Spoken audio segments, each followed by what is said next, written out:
Galaxy of Film presents. Let's fucking go!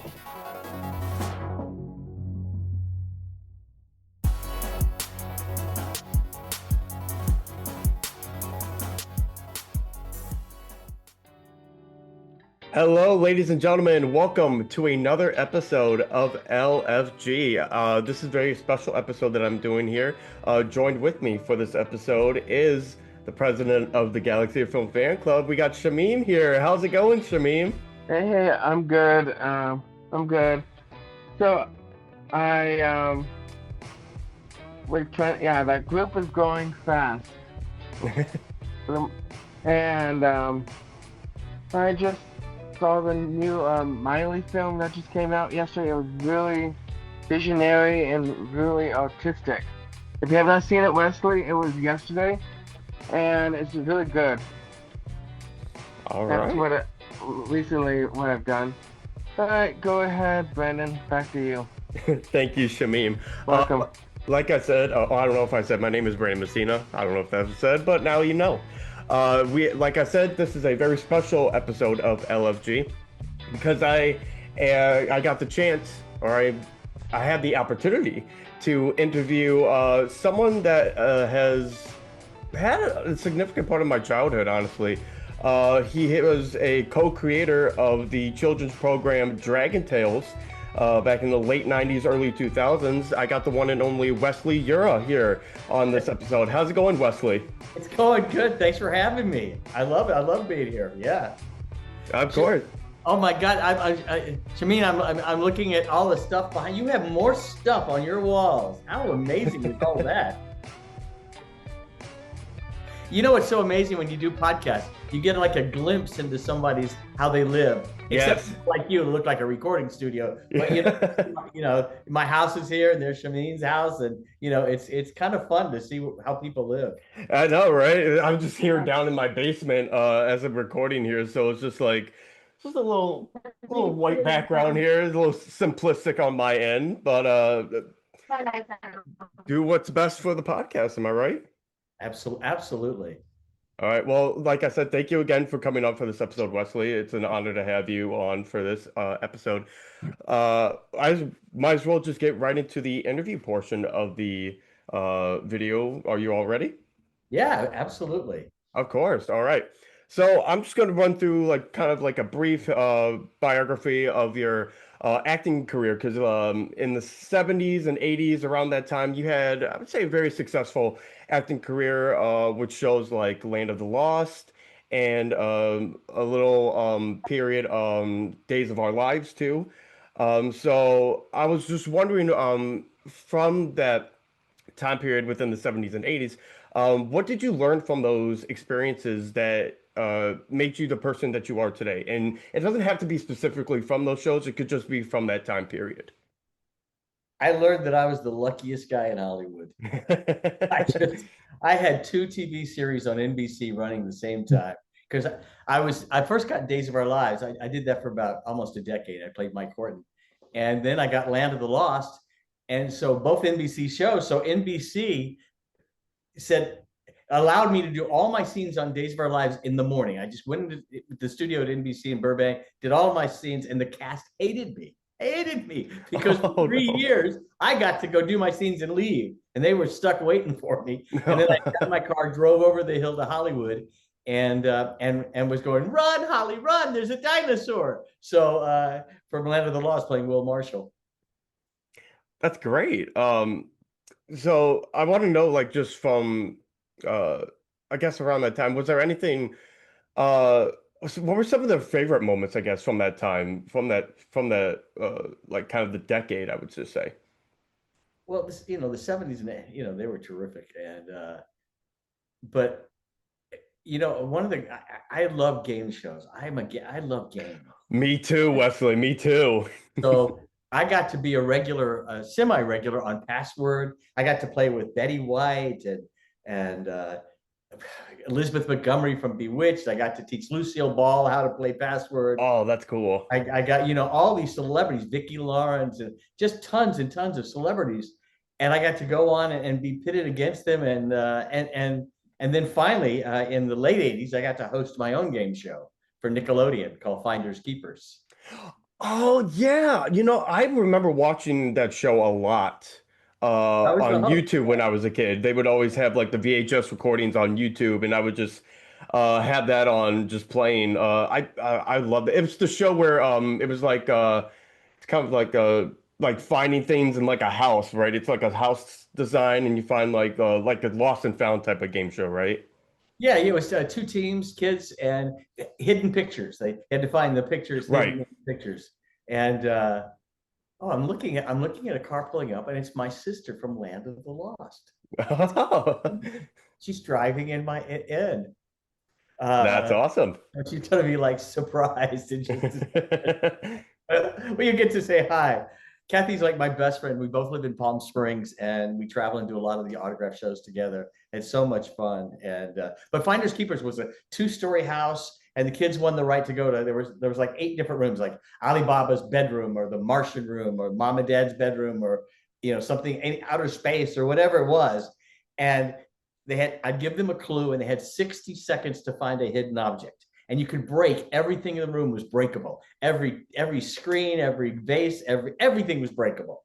And like, for instance, I would say, Grandpa takes these out at night. We're looking for teeth, right? And so a bunch of clackers in there, and they have the music starts, and the kids would be throwing things, and if they can find the object, they would win a prize. And it I was a say lot of fun. it would be funny because sometimes I would watch the episodes and there was like I guess stuff flying everywhere and like the actual item would be like kind of thrown around, so now they have to like keep digging for it too. That was like one of my favorite parts about that. Well, they told Um, me when they told me there was going to be a home game. I'm thinking, are you crazy? Every parent in America will hate me. They'll be destroying their bedroom, but the home game wasn't trashing the room. Yeah, so I guess so I guess continuing on that kind of aspect of your career, um, having that little slight break of acting like a couple years in the 1980s, you've developed into another chapter of your career within children's media. So, like you talked about with Finders Keepers on Nickelodeon, I believe that was 1987 when that show came out. Yeah, it was. Yeah, 1987. And then you eventually got into writing a couple children's books. Am I correct on that? Yeah, I wrote a book called The Red Wings of Christmas, and Disney bought it for an animated feature. And I wrote the Oh, screenplay nice. and the songs for Disney. It's sitting on the shelf, but it's available on Amazon. And I did the books on tape for it. But and then Fish Out of Water. It was this a book about a fish and a bird that fall in love and make it work, about two people from two different worlds. And a lot of schools were using it for a book on understanding other cultures and acceptance. Wait, now Kathy's gonna come in. She's gonna be so scared. No way. Let me have to warn her. I have to warn her because she's coming in the door. She's just like, Okay. she rang the doorbell. 1 second. No worries. Come on, come just say hi real quickly. I told him you just were coming in. Kathy. Wait, come say hi. We have the autograph king, Shamim. Hey, Kathy. Just come say Hi. Hi, hi, hi. Hi, how's it going? hi. This is my sister, Kathy Coleman. She played Holly on Land of the Lost. And Oh, nice. hello, honey bunny. There you go. Family love. That's how we do it. Family love here in I know, Texas. I know. The best here. So yeah, I guess kind of putting them into a group, Finders Keepers and the children's books. What made you decide to go down this career path, having involved yourself with more of that children's media aspect of it? Well, I just have always, I've been gravitated towards it. I think I'm just a big kid at heart. I mean, I may be getting old, but my brain is still a kid, so. Yep. Yeah. I But I loved it. I had a lecture series. I would lecture at all the school districts would bring me in, and I had a lecture series called "Anyone Can Write a Book." And within an hour, from anywhere from 100 kids to 1,000 kids in an auditorium, and we would scream and yell and write a book out loud together, and then illustrate it all within an hour. And it was a lot of fun back then. That's cool. That's So, cool. yeah. All right. So yeah.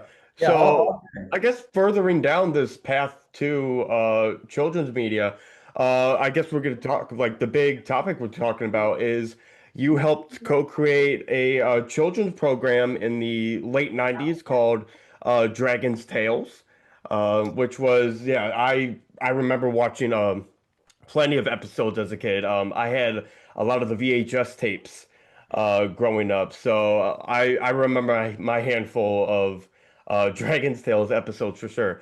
I'm curious to know what made you decide to help co-create your own children's program. Was it something you wanted to do since you were a kid, or did like shows like, oh look, there's the dragons right there? Zach, say, hey, Quitzel and Zach and Wheezy. Um, I love all the plushies that they did for the show. But what happened was I was writing and producing a show, segment producing a totally hidden video for Fox TV. Okay. And it was a hidden camera show. And the executive producer was a guy named Jim Cohen. And he moved over to Sony Pictures and he called me one day. And his son's favorite book was The Red Wings of Christmas. His son, Max. Remember Emmy and Yes, yeah. Max. And Jim said, Wesley, I've got these drawings. We don't, we're kind of trying to figure out a show. There's a $16 million grant being offered by PBS, and everybody wants it. The Muppets, Sesame Street, everybody's vying for it, and I'd like to try for it. So I went over there, and within 3 days, I wrote the Bible for the show, and then based on my lecture series, anyone can write a book. I wrote another show because PBS was requiring that there were two shows to be submitted together. And so I created Show and Tell Me, another show based on the work I did with kids. Hmm. And within a week, it sold, and we won the grant. And Zach and Wheezy, which were my creation, came to life, and and the rest is history. That's cool. Were there any favorite parts while you were working on kind of like the development stages, I would say, of Dragon Tales? Was there anything that you just loved working on for that Well, part? it was nice to be at Sony Pictures with Children's Television Workshop. The Sesame Street people became partners, Oh, and that's cool. so that was nice to work with them because Sesame Street, is the gold standard for kids Of, program as far as of I'm concerned, course. and stuff like that. So, but you know what I love most is the after effect when Kathy and I we do these autograph shows around the country, and me.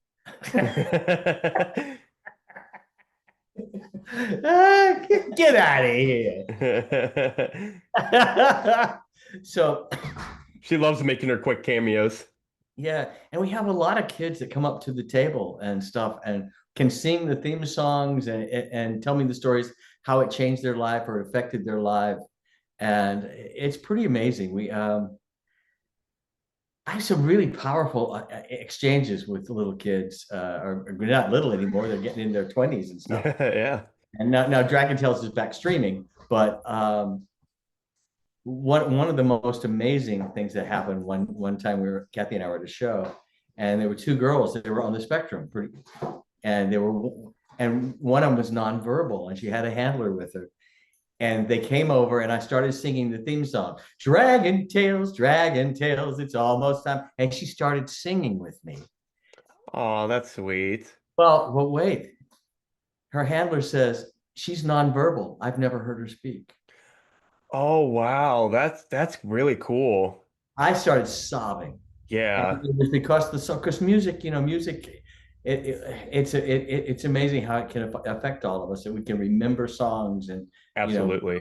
so we sang and hugged, and they became my pals for the rest of the show. Oh, that was so sweet. Do you have that's just sweet to just to hear like how many children I guess at that time were affected by a show really about like magical dragons and Fantasyland really. Yeah. Well, J Lo, you know who J Lo is, the Yeah. actress. She Yes. named her two kids, twins, Max and Emmy, from Oh, Dragon. wow. Oh, that's cool. That's really Yeah, cool. fun. That's a Who really nice knew? fun fact. Yeah. But it's amazing what we do these scripts and we say these words, and and you never know the ripple effect, what'll happen, and how when they're air, how they affect people's lives. Kathy and I get that from Land of the Lost all the time, because Land of the Lost was almost 50 years ago, but it's become a cult classic, and it's airing and streaming on 6 services. And we have adults come to our table in tears and remembering when they were kids sitting in front of the TV with a bowl of cereal, on Saturday morning, which was the kids' time. That, of course, no longer exists anymore. You can just push a Yeah. button and watch anything you want. There's no such thing as Saturday mornings anymore. No, not anymore, unfortunately. Yeah. So Yeah. So I guess a counter to that, it would be like, was there any time working on that show uh that you found the most difficult working on? well, I didn't I after I helped create the show, I moved on to other shows. Mm-hmm. I didn't really do a day-to-day on the show. I It gotcha. was left in the hands of some very talented people, voice actors, writers, producers. There was a guy named Ron Rudiker, and Ron is an artist, was an artist and an educator, and he used to do dragon drawings, and that's where this all came from. And these dragon drawings were like very sophisticated drawings. They were very funny and witty, and they didn't look like these guys. Uh, but it was the dragon drawings that were found at the Laguna Art Festival, the Sawdust Art Festival in Laguna Beach. And they found these dragon drawings, and it's from those dragon drawings that Dragon Tales evolved. So there were extraordinarily talented people involved, and just I was lucky to be a little part of the show. It's good. I say, yeah, going on, what would you say, 25 years already since the first episode came out? Yeah, 1999 or 2000. So Yeah, so right around that 25 year mark. Uh, crazy. so It was on yeah, for it about nine really years. is crazy, right? Yeah. Because that's how old I am. I'm 25 years old. So Oh wow, wow. I was right in that like generation when that show came out. So that's crazy how just time flies by. Yeah, you were in From the just sweet spot for that show. yeah, Yeah, I really absolutely, was. absolutely. And it was all over the world. It was there were live production shows with costume characters and songs, and it was in every country, and these plushies were all over the world. And now to get these, I have to go on eBay and find them. Probably up the price too on some of those, Probably, right? oh my goodness, yeah, these right. You guys have gotten very expensive. I know, and Uh, of course. I guess, yeah, t going 25 years on Dragon Tales, is there one thing that you hope children or even like adults nowadays um kind of like took away from watching the show? Is there anything that kind of sticks to your mind with that? it was kindness.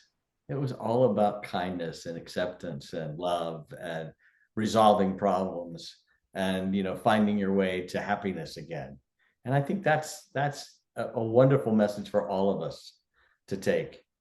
Dragon Tales was certainly not preachy. It was Shakespeare said it, the story's the thing, and it was a fun story. Each little and all the characters as they evolved and grew and became more complex with the audience.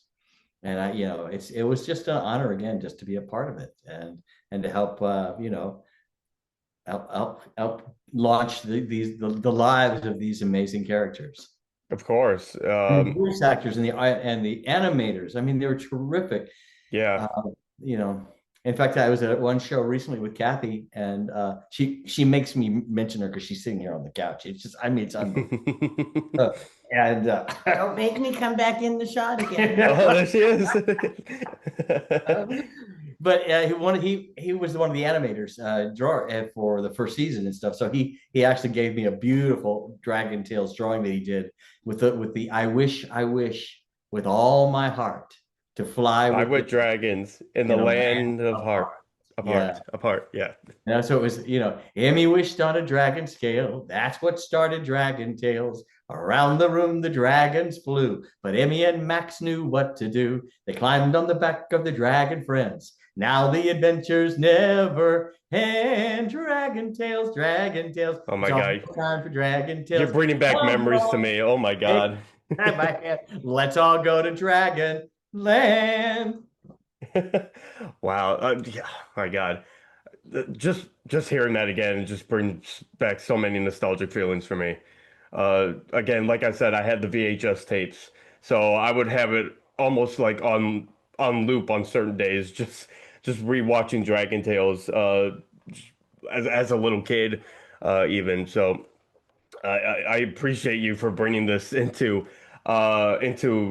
television for sure.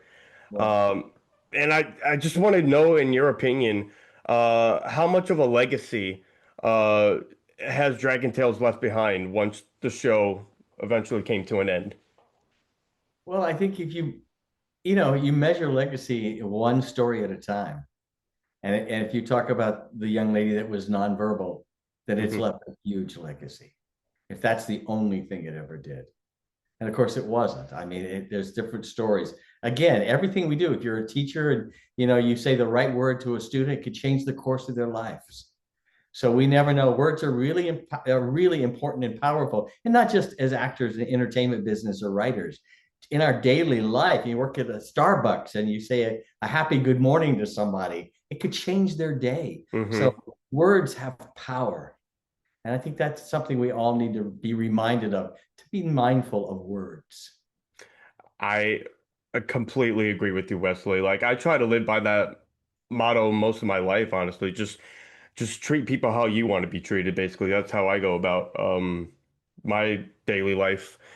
And now I'm curious though, of course, like Dragon Tales has come to an end, unfortunately, Yeah. with new episodes.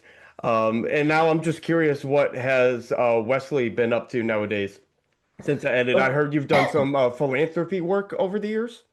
yeah, I used to produce a lot of fundraisers for a lot of charities here in Palm Springs and big celebrity fundraisers, 85 celebrities, and we'd raise hundreds of thousands of dollars for shelter from the storm, for battered women, for breast cancer, for AIDS. I mean, for a plethora of community services here in town. And I years ago I used to be I was the number one fundraiser for the March of Dimes. We used to back in the day when you were a puppy, they had fun. They had telethons.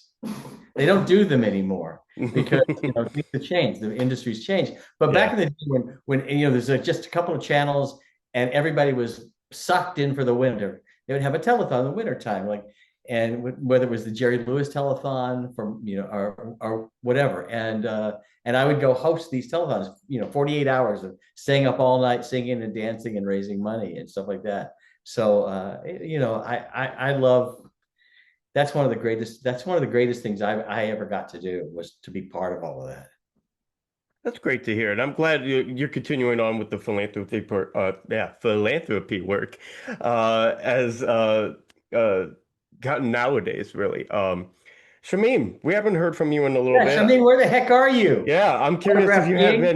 if you have any questions for Wesley here while he's on. Oh, yeah. So Wesley, we met at the Hollywood show in 2015. Yes, we did. After 10 years, how did I change your life in 10 years? You brought me so much joy, and I cannot wait to see your documentary. I cannot wait. I'm so excited. I mean, what an honor. What an honor to for you to have created this amazing personality that people want to do a documentary about. And that says a That lot is about really you. cool, I Shamim. mean, that really says a lot about Okay. you. We talked about this in the interview and in the documentary. When was your first autograph request for Dragon Tales, or the earliest that you remember? Well, it had to be after 2010, I think. Um, you know, what's interesting is that Kathy with Land of the Lost, it's got a huge following. It's got a big cult following. And Kathy and I do these autograph shows together, and we bring a yellow raft from the opening of the show, and we put people in the yellow raft with yellow oars, life jackets, sleek stack the monster heads, and we scream and go over the waterfall for a photo. But suddenly kids, young adults were coming up to my table, and suddenly I started bringing the Dragon Tales dolls, and it was amazing to watch them. Like their eyes would just light up, and what was the best part was affecting different generations of people. Land of the Lost has an older generation. It's got a younger now because people are watching it, and because the Land of the Lost was written by the Star Trek writers. So if you're a Trekkie fan, David Gerald, if you're Trouble with Tribbles, wrote the Tribbles episodes, but all the Star Trek writers, or many of them. And so it's to be able to touch different generations. So we would get the older folks coming up with Kathy and I, and then we get some of the younger folks coming for Dragon Tales and different shows in between. So what was your like horror film people coming because I'm a killer in a cult movie, but that's a whole nother story. The toolbox first. Yeah.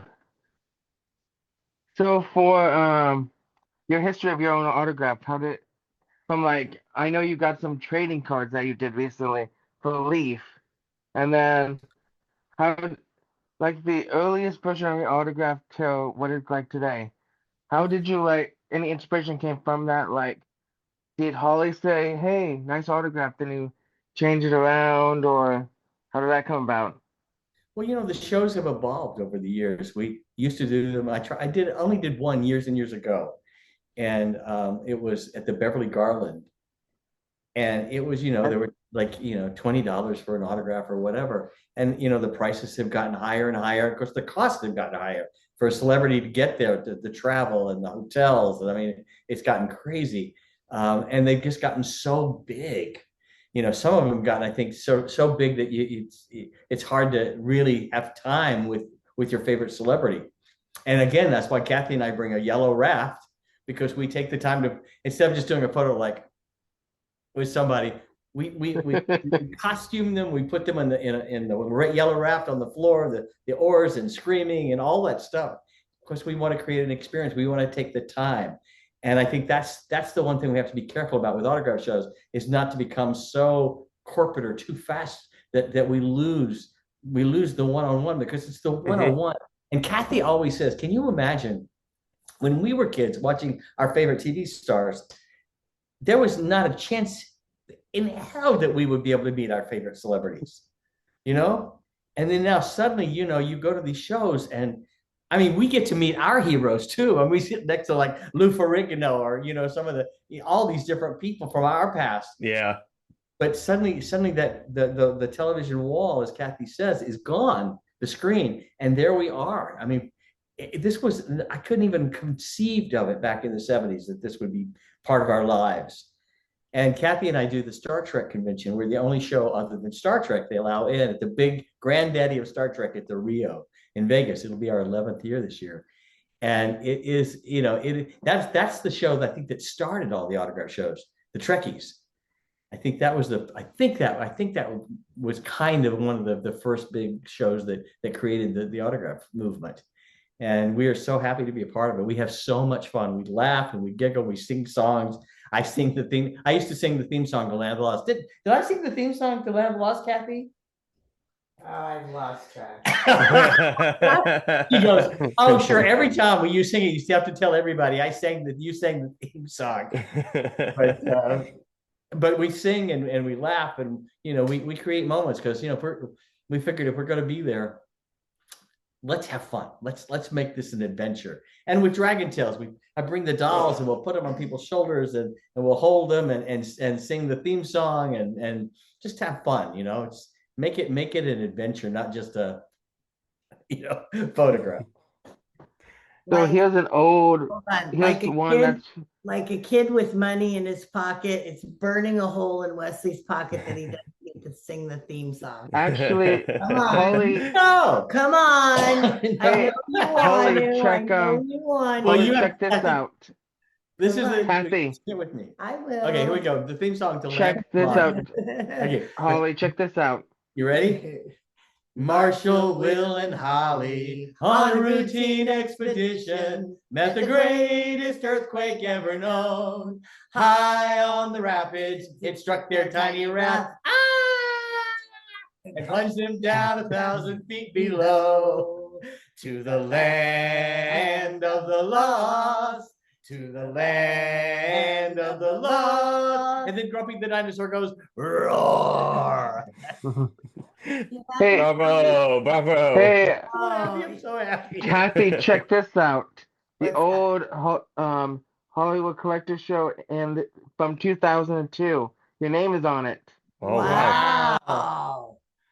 I am Wow. Is surprised that why from the you're Beverly Garland show? yeah, from October January 19th and 20th of 2002. This one was with Ray and Sharon back in the Yeah, day. Ray Quartz.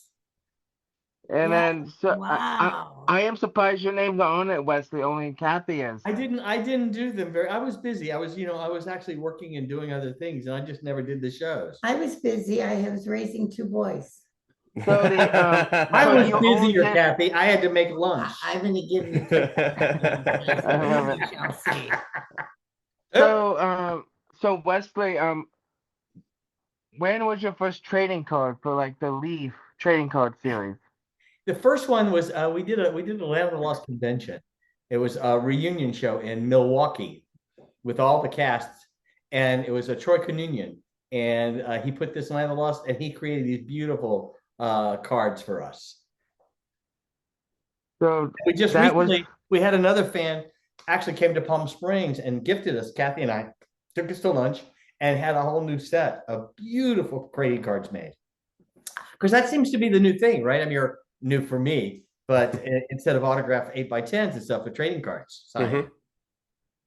Yeah, I've so, seen people do that recently too, with trading cards. It seems to be coming back a little bit too. Kind of Yeah, like the trading card, uh, I guess collectibles.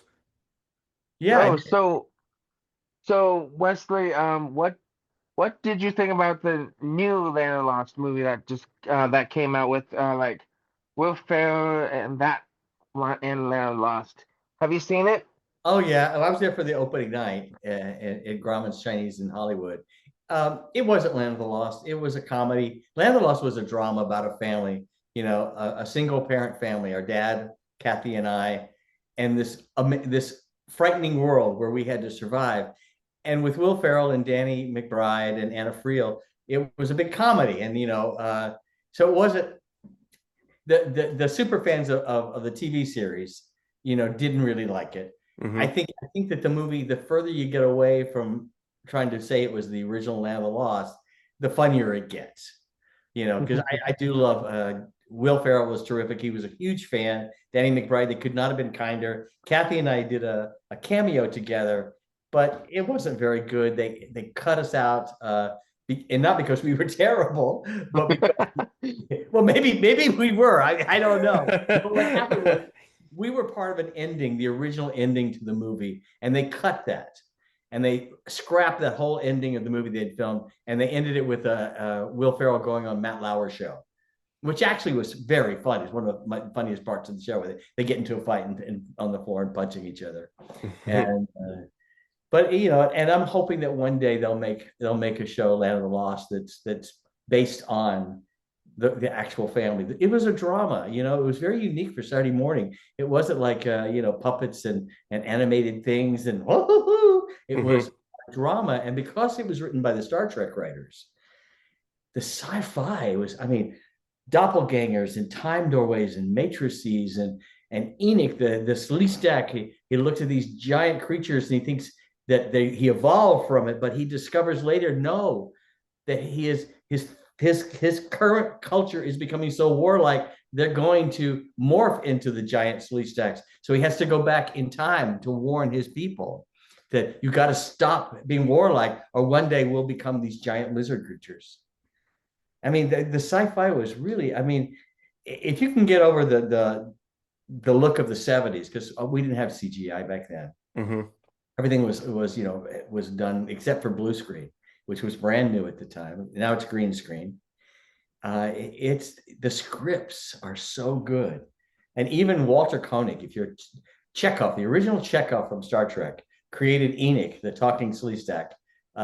So our pedigree with Star Trek is quite deep, and Mike Westmore, who's the monster maker for many, many, many, many years, for many different generations of Star Trek, also was our makeup artist and created the Sleestak and Chaka, the monkey boy, and all the different monsters that we had. He's amazing. In fact, Shamim, they're doing a documentary on Mike Westmore now, which Kathy and I are supposed to be. Nice. So, it's another documentary, my friend, Another documentary in the life of Wesley. Hey, Wesley, when is the actual documentary of you and Holly team up, like Kathy and Wesley, the grand adventure, like you two just go on the road and behind the scenes type stuff? That'd be a That'd be a fun. lot of fun. We have, because what happens at these shows, I'm telling you, we travel well together. We just giggle and laugh and whatever happens. Oh yeah, so that one time you're telling me about that catastrophe that happened at the hotel. Remember that? Oh, A couple years ago? it was terrible. Oh my Yeah, God. it was This was that was a I mess. won't name the show, I but know. because they were lovely people, it just went wrong. The people didn't show up, and we were we were there for 3 days, and we got word on Sunday that the hotel bill had not been paid. Oh no. Everybody's packing up and running. And this was a show where they had brought in from Europe, from all the little Ewoks from Star Wars. Oh wow. And of course, Andrew Nelson was there too as well. Andrew was there. yep. And they're, and these guys are, rather old, and a lot of them, had their passports and their money and everything and their plane tickets in the hotel room, and we got locked out. It got resolved. It did get resolved. We were allowed finally back in, but it was one of those just like, oh my gosh. And again, the promoter and it was a terrific guy, and he just bit off more than he could chew, and there was too many events happening that day, and the people didn't show, just didn't make enough money with the show tickets. Mm-hmm. So that's the dark side of the convention, if you want to say that, because so so Kathy, when did you guys the next Hollywood show? Kathy just did the Hollywood show, huh? What about you? Wait,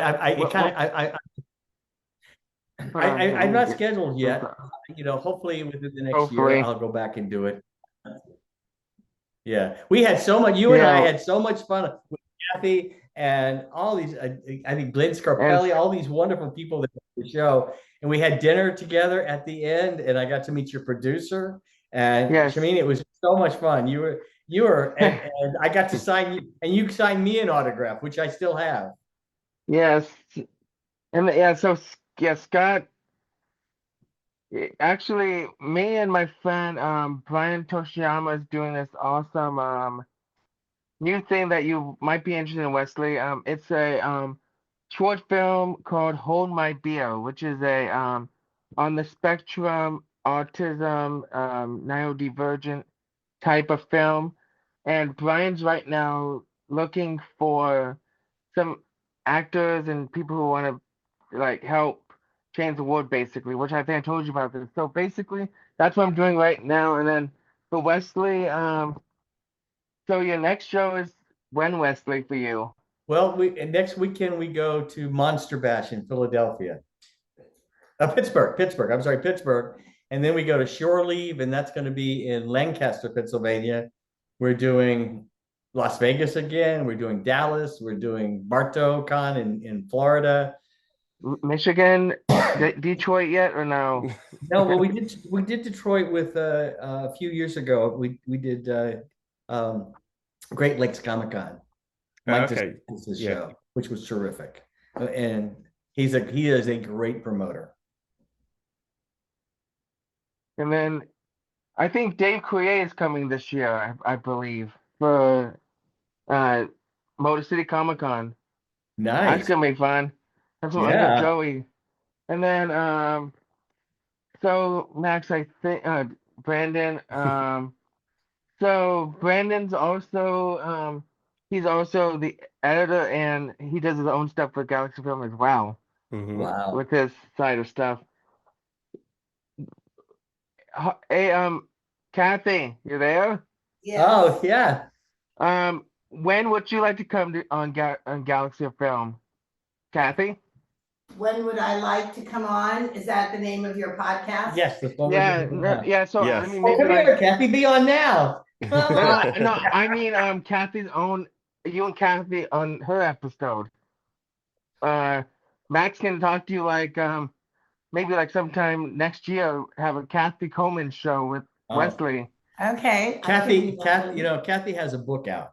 It's called Run, Holly, Run, which of course she stole my line from Land of the No, I Lost. didn't. I go, run, Holly, run. There's a Look dinosaur. There's a you, sleep you snack. have the Excuse me, song. no, excuse me, That's all excuse you're me. getting is the song.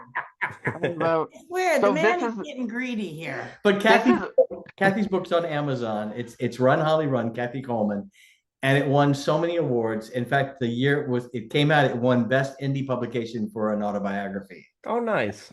It That's has gotten rave reviews, and it's as Kathy would like to say, put on your big girl pants when you read it. actually that could be Holly's Kathy's documentary.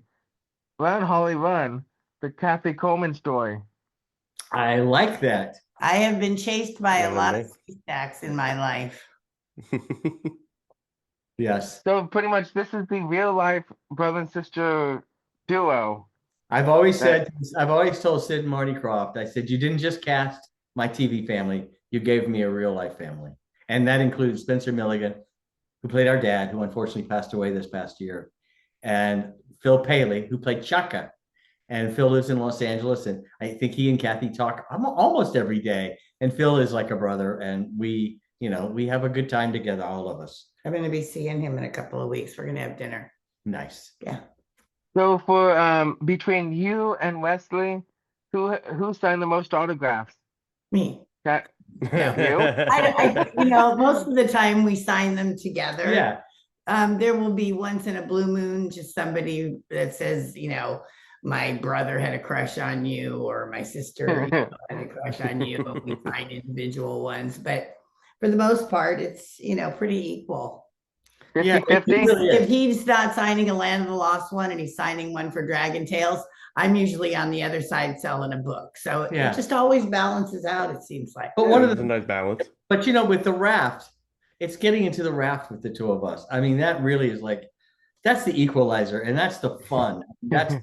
Because we're told a lot. This has never been done before.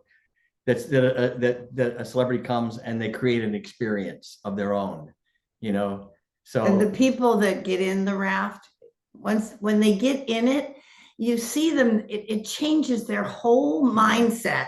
And then they go through. Wesley's in the front of the raft directing, like, no, hold the oar this way, adjust your thing because we want the best shot for you.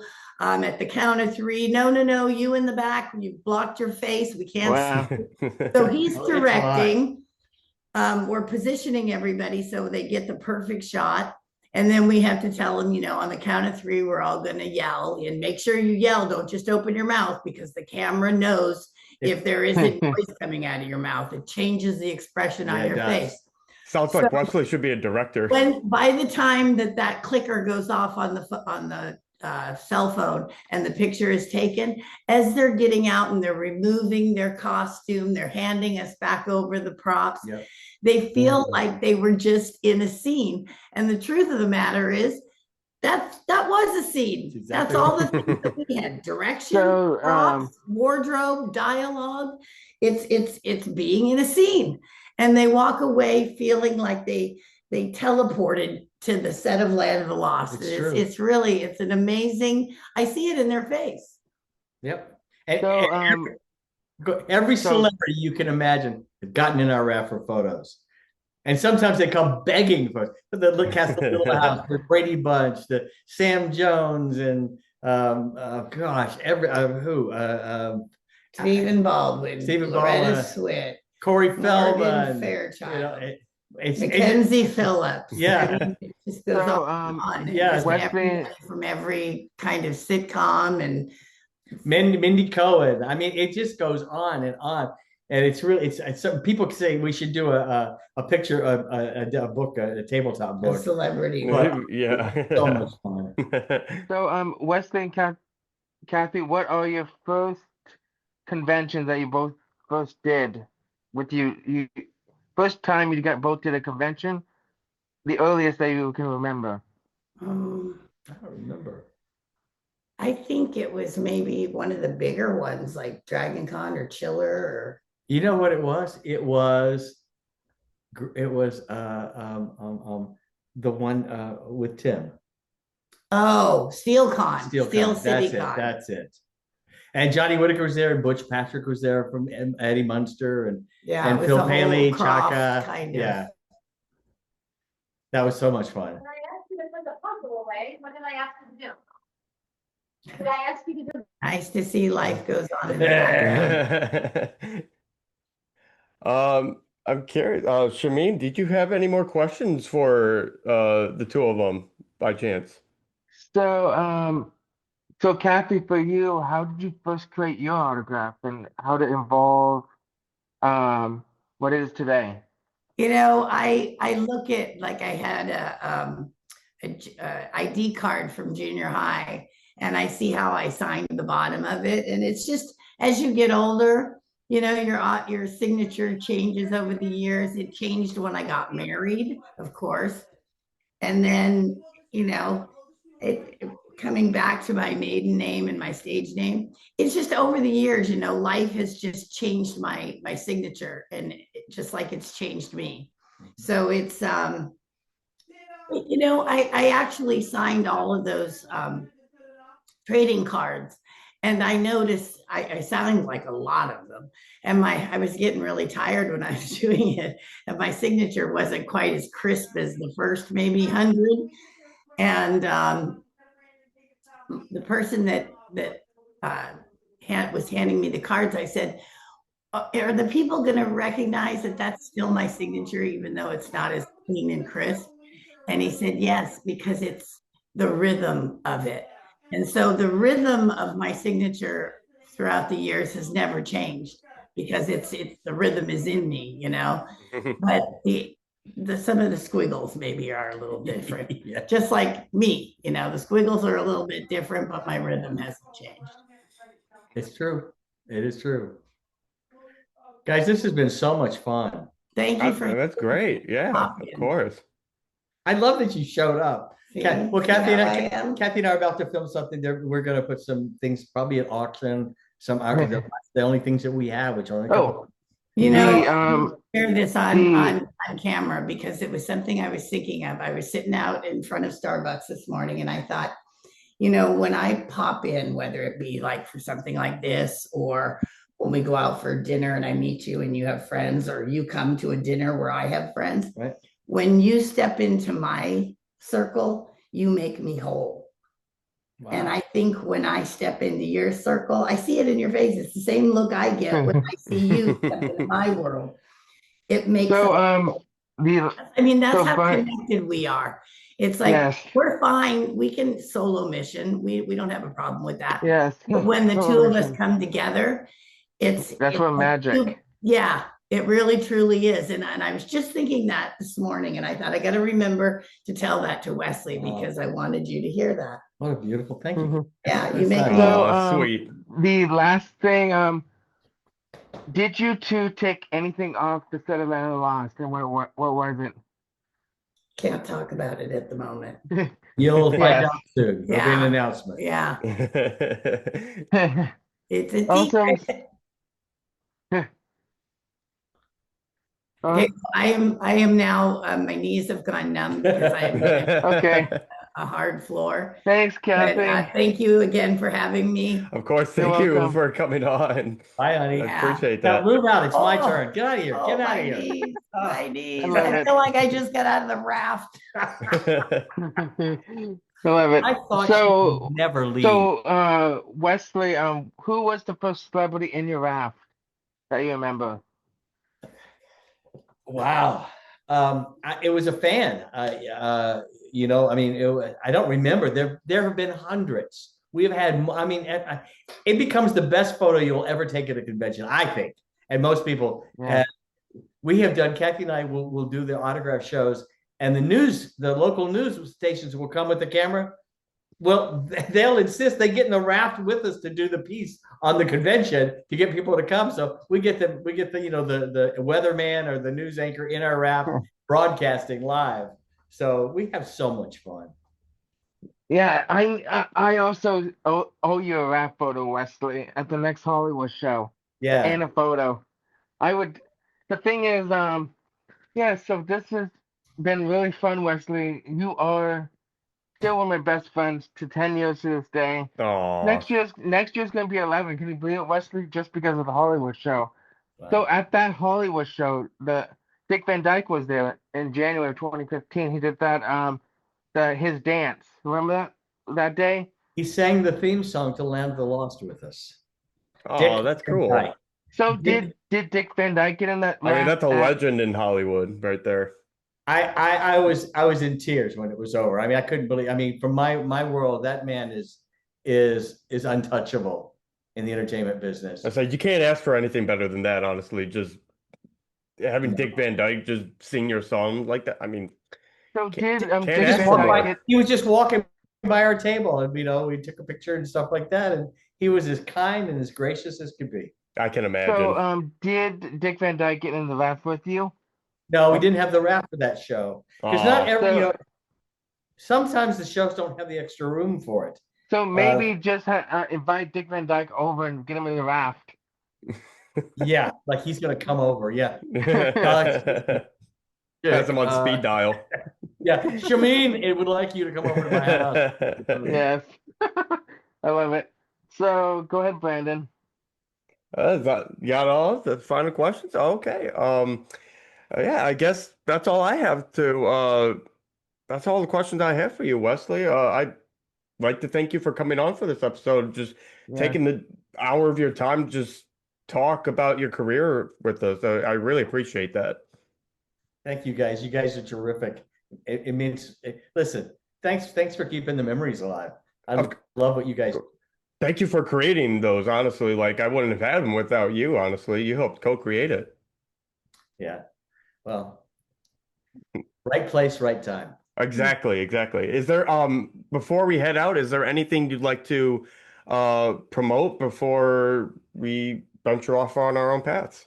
No, uh, if you go to wesleyeure.com, uh, it's my website. I have a page for Kathy too, but it's way more than you ever would want. There's a Dragon Tales page. There's the different monster movies. There's Land of the Lost pages, but there's and different books of mine. But you can see way more than you ever wanted to know about me. But and you can contact me through there too. There's a contact pages, and it goes to my email. Awesome. Thank you, And, Wesley. and we're on Kathy and I are on Facebook, and we have a huge Land of the Lost Facebook group, which is really popular. And it's Land of the Lost TV series 1974 to 76. And that's the name of it. And We have a whole bunch of amazing fans. it's all about the experience, like we say, Wesley. Right. Thank you. All right, go Yeah. ahead. Thank you, Wesley, for coming on. Shamim, last minute, anything you'd like to promote? I know you're finishing up on your documentary as well. Yeah, so that should be coming out sometime this year, huh, Kathy? And then I'll be going to the Washington State SummerCon next weekend. And then I'm going to be doing Rose City Comic Con and then Retro Gaming Expo. I'm actually gonna go see one of your handlers. Ashley is gonna be at the Washington State Wow. SummerCon. Yeah. Nice. Yeah. And then so I can't wait to meet William Daniels. I'm like Paige O'Hare's gonna be there. Have you been to the SummerCon, Wesley, yet? Rose City? No, no, well, no, SummerCon We've in never done Washington. Or I don't think have you. You've done Rose City, haven't you? Yes, I have. I've never done Rose City. How about Washington State SummerCon? I've never done it. No. You should, yeah. It's a really great show ran and And well, what helps yeah. if fans want us to come to shows is put a good word in with the promoters and and request celebrities. So I'm gonna sign off. Galactic. that was needed from Yeah. Land of the Lost. Galactic, you guys. Thank you. Talk to you later, Kathy. Thank you, Holly, for coming. Thank you, Wesley, and I'll see you really soon this year. So Scott basically said, actually, Scott told something to you actually just now. Scott said I would talk to Wesley and Kathy about doing a Land of the Lost fan film if Wesley's interested. Love it. We're always interested. We Yes. love creating. We love doing shows. So Yes. And then, alrighty, guys. thank you, I think Shamim. that's a wrap. Thank you, Shamim, for coming on for this episode. I really Welcome. appreciate it. Anytime. For our you Galaxy of Film fans, you can find us on the Galaxy of Film fan page on Facebook as well. We also are on Instagram, and we also have a website, galaxyoffilm.com, where we have a bunch of our, just a bunch of content on there as well. All of our portfolios and all of our past episodes are there as well. You can also subscribe to our YouTube channel, Galaxy of Film Productions, where we have a bunch of video essays, short films, live streams. We have a bunch of video content, so be sure to check that out as well. I'm probably forgetting something at the end, but I cannot think of it at this time. Thank you for coming. Thank you for listening, all you fans, for this episode, a very special episode of LFG. And we look forward to tuning in next time with all you guys. Peace out, everybody. Have a great rest of your day.